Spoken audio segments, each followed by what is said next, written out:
আমি আব্বুর ছোট পোলা। বাবার টাকার অভাব নেই। ছোট থেকে ইচ্ছে মতো টাকা খরচ করছি। কখনো বাবা টাকার বিষয়ে কথা বলেনি। ফ্যামিলিতে সবাই আমাকে ছোট সাহেব বলে ডাকে। আমি এবার ইন্টার সেকেন্ড ইয়ারে পড়ছি। এবার আসা যাক গল্পে। শাহাদাত কাকুর দোকানে বসে চা খাচ্ছি। হঠাৎ বাসা থেকে বড় ভাই ফোন দিল। আমি ফোনটা রিসিভ করেই, হ্যালো। শুভ, কোথায় তুই? চার দোকানে চা খাচ্ছি। কেন, কি হয়েছে? তাড়াতাড়ি বাসায় আয়। পারবো না, এখন আমার একটা কাজ আছে। দেখ ভাই, আমার রাগ করিস না, তাড়াতাড়ি বাসায় আয়। আচ্ছা, আসছি বলেই বাইক স্টার্ট দিয়ে তাড়াতাড়ি বাসায় পৌঁছলাম। বাসায় ঢুকেই আমি অবাক, এত মানুষের হইচই কিসের? আর বাড়ি এত সুন্দর করে সাজানো হচ্ছে কেন? আমি কিছুই বুঝতে পারলাম না। সোজা ভাইয়ের রুমে চলে গেলাম। ভাইয়া, কই তুমি? আর কি হয়েছে শুনি? তোমার ভাইয়া বাজারে গিয়েছে, তুমি ড্রেস চেঞ্জ করো। কেন, কি হয়েছে যে ড্রেস চেঞ্জ করতে হবে? আজকে তোমার বিয়ে।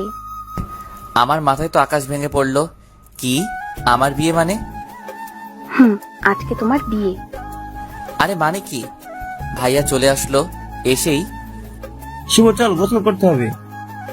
ভাইয়া আমার বিয়ে, আমাকে আগে বলবে তো? এখন তো বললাম, চল এবার তাড়াতাড়ি, লেট হয়ে যাচ্ছে।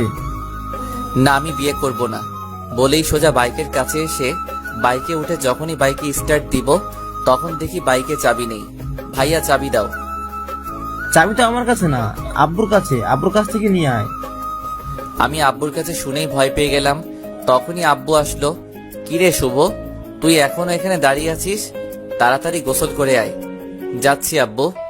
মনে মনে প্রচুর রাগ হচ্ছে। বলতেই চারদিক থেকে মানুষ এসে আমাকে গোসল করাতে লাগলো।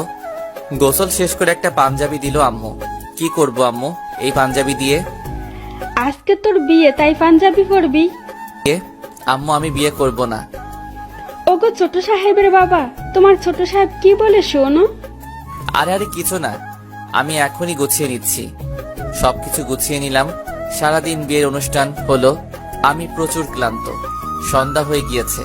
আমি সোফায় বসে আছি। হঠাৎ মামাতো বোন, চাচাতো ফুপাতো বোনেরা এসে শুরু করে দিল। ভাইয়া তুই এখনো বাইরে কেন? ভাবি তোর জন্য সেই কখন থেকে ওয়েট করছে, রুমে যা। ওই কার ভাবি? আর কার জন্য? আরে তোর বউ। পাগল নাকি? আমি তো এখনো বিয়েই করিনি। ফাজলামে বাদ দিয়ে তাড়াতাড়ি রুমে যা বলছি। যাব না। ওরা তিনজন মিলে আমাকে জোর করে রুমে পাঠালো।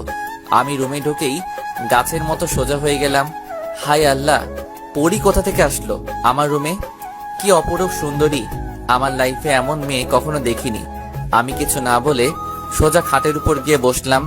যেই না বসলাম, আমার বউ আমার কলার ধরে কাছে টেনে নিয়ে, ওই এত সময় কোথায় ছিলেন? আমি সেই কখন থেকে ওয়েট করছি। আরে আরে আপু, কলার ছাড়ুন, দম বন্ধ হয়ে যাচ্ছে তো। ওই আপু মানে কি? আমি আপনার বউ।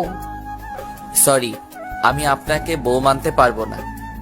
আপনি মানলে ভালো, না মানলে গলা টিপে মেরে ফেলবো। আরে না না, মানবো। মনে